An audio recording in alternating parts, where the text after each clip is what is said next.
Thank you for joining Wars of the Roses. As we continue with Part 22, The Dervishes, Book Four Ishmaelites, from Secret Societies of All Ages, Volume 1 by Charles William Heckethorn. 5. The Dervishes, 165. Dervishes, also called Fakirs, and a monastic order of Islamism. Mahomet prohibited the introduction of monks into his religious system, but 30 years after the death of the Prophet, monks made their appearance, and it is supposed that there are now 72 orders of them. But 12 of them are undoubtedly older than Islamism. The four chief orders are: 1. The Dervishes, who carry black flags and wear black or dark brown turbans. They practice jugglers' tricks, such as swallowing daggers, eating fire, charming serpents, etc. 2. The Dervishes, with white flags and turbans. They are chiefly fishermen. 3. The Sayyid Bidani, whose founder is the greatest saint of the Egyptian Muslims, said Ahmed el-Bidani. Their colors are red and white, and they are divided into several sects. They wear an absurd costume and act as buffoons. 4. The Sayyid Ibrahim, with green flags and turbans. All that is known of them is that they have a monastery at Alexandria. 166. Shiites and Sunnites. The Dervishes are moreover divided into two grand bodies, named as above, the former being Egyptian, the latter Turkish Dervishes. These latter are our great enemies in India. The pilgrims from that country propagate at Constantinople antagonism to our rule and return to India strengthened with the sympathies of the Mussulman world. It is a remarkable circumstance that though the ulema are opposed to the Dervishes, they being looked upon as heterodox, men of great intellect, orthodox in their principles and occupying high positions in the state, should enroll themselves in the order.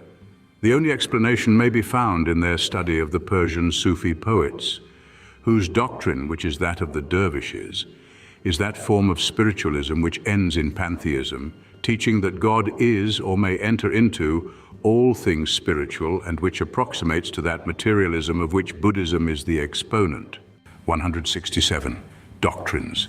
The Dervishes have their paths, which are generally governed by 12 officers, the oldest court superintending the others by right of seniority. The master of the court is called Sheikh, and he has his deputies, caliphs, or successors, of which there may be many. The order is divided into 4 columns or degrees. The first is that of humanity, which supposes annihilation in the Sheikh.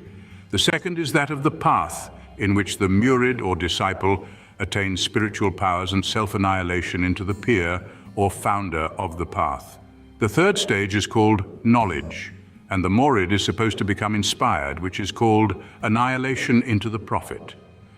The fourth degree leads him even to God when he becomes part of the deity and sees him in all things. After this, the Sheikh confers on him the grade of caliph or honorary master. For, in their mythical language, the man must die before the saint can be born, and when born he is but a useless and despicable animal. There is a widespread belief in the East that the Freemasons are in secret connection with the Dervishes, but the idea is foolish and unlikely. It was, however, always suspected that whenever mischief against our rule is astir among the Muslim population, especially in India, the Dervishes are at the bottom of it.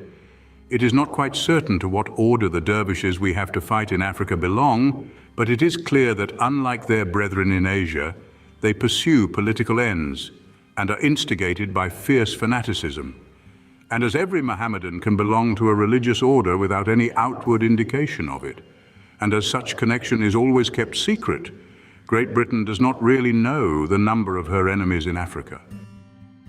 Thank you for watching, and please don't forget to share, like, subscribe, and comment, and if you can, please consider donating to Wars of the Roses. Links to PayPal and Patreon are in the description. Thank you so very much.